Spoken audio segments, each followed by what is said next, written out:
మహాభారతంలో శకుని, శ్రీకృష్ణుడు ఇద్దరూ తమ మేధస్సుతో, వ్యూహాలతో కథను మలుపు తిప్పినవారే. అయితే వీరిద్దరి మధ్య ఎప్పుడూ పాచికల ఆట జరగలేదు.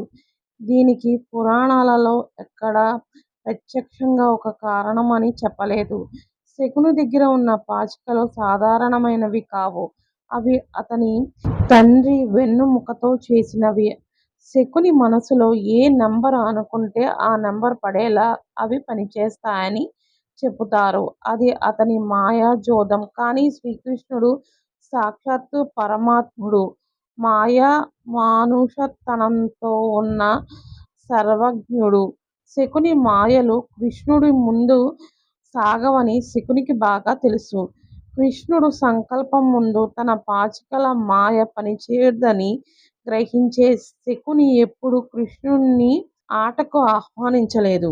శకుని ప్లానంతా పాండవులను, ముఖ్యంగా జూదం పట్ల బలహీనంగా ఉన్న ధర్మరాజును టార్గెట్ చేయడం మాత్రమే. ధర్మరాజుకు జూదం ఆడటం అంటే ఇష్టం. పైగా క్షత్రియ ధర్మం ప్రకారం ఎవరైనా ఆటకు పిలిస్తే వెనకడుగు వేయకూడదనే నియమం ఉంది. ఈ బలహీనతను అదే కృష్ణుడి విషయానికి వస్తే కృష్ణుణ్ణి అలా బలహీనులతో లొంగతీసుకోవడం అసాధ్యం.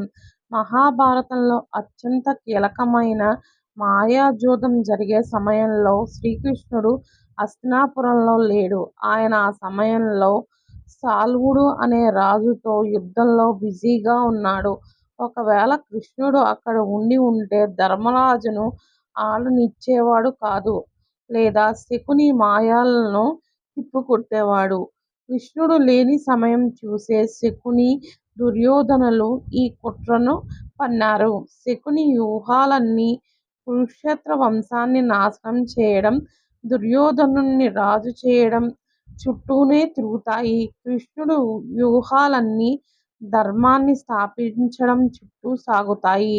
శకునికి కృష్ణుడి విశ్వరూపము మరియు సామర్థ్యాలపై లోపల భయము, గౌరవం రెండూ ఉండేవి. అందుకే కృష్ణుడితో నేరుగా తలపడకుండా తెర వెనుక ఉండి పాండవుల ద్వారానే కృష్ణుణ్ణి ఎదుర్కోవాలని చూశాడు.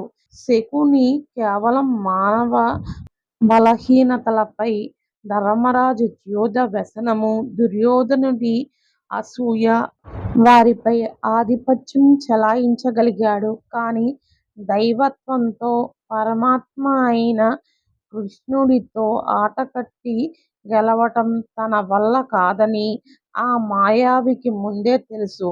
అందుకే వారిద్దరి మధ్య పాచికల ఆట ఎప్పుడూ జరగలేదు.